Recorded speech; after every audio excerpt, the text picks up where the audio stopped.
One of the most profound and often misunderstood teachings in Buddhism is the concept of anattā, or non-self. At its core, this teaching challenges the idea of a permanent, unchanging soul or self.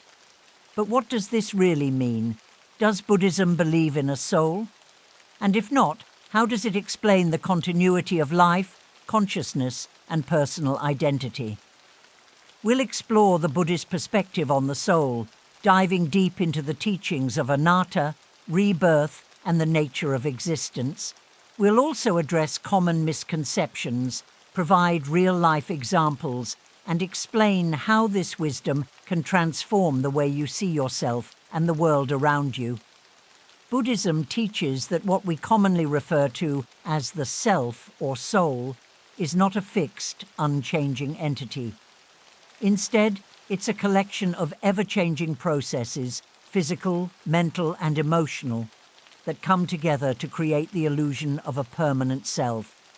This is the essence of anattā, or non-self. For example, imagine a river. At first glance, it appears to be a single, continuous entity. But in reality, the river is made up of countless drops of water, constantly flowing and changing. Similarly, what we call the self is a dynamic, ever-shifting process, not a static, unchanging soul. Understanding anattā helps us let go of attachment to a fixed identity, reducing suffering and opening the door to greater freedom and peace. According to Buddhism, the self is composed of 5 aggregates, or skandhas. These aggregates are interdependent and constantly changing. None of them, individually or collectively, constitute a permanent self or soul. Think of a car. A car is made up of parts, wheels, engine, seats, etc. When these parts come together, we call it a car. But if you remove the parts, there's no car left. Similarly, the self is a label we give to the temporary coming together of the 5 aggregates. One of the most common questions about Buddhism is, if there's no soul, how does rebirth work? Buddhism explains rebirth not as the transmigration of a soul, but as the continuation of a causal process. Imagine lighting one candle with another. The flame on the second candle isn't the same as the first, but it's not entirely different either.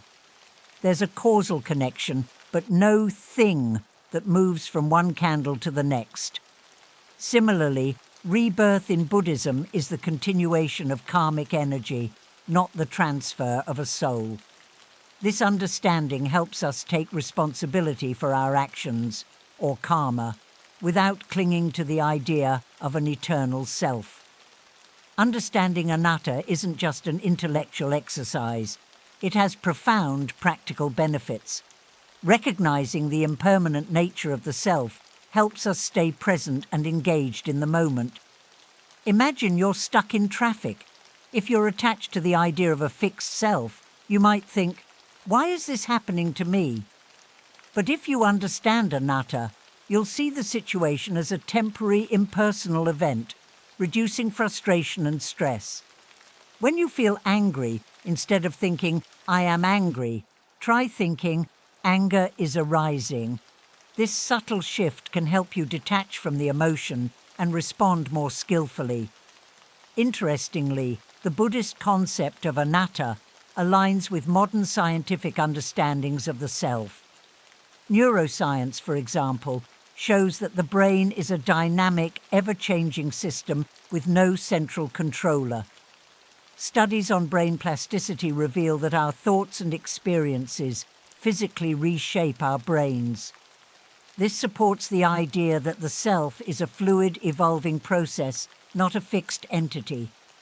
Buddhism avoids 2 extremes: eternalism, the belief in a permanent, unchanging soul, and nihilism, the belief that nothing exists after death.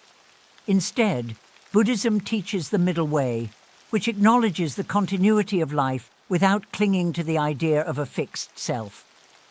Think of a movie. The movie isn't a single, unchanging entity, but a series of frames that create the illusion of continuity. Similarly, life is a series of moments, connected but ever-changing. The teaching of Anattā is one of Buddhism's most profound and transformative insights. By letting go of the idea of a permanent self, we can reduce suffering, cultivate compassion, and live more fully in the present moment. Remember, the journey to understanding Anattā is a practice. Start by observing the impermanent, interdependent nature of your thoughts, feelings, and experiences. Over time, this wisdom will deepen, bringing greater peace, freedom, and clarity to your life. If you found this helpful, consider incorporating these teachings into your daily life. Share your experiences in the comments below, and let's support each other on this journey toward understanding and liberation.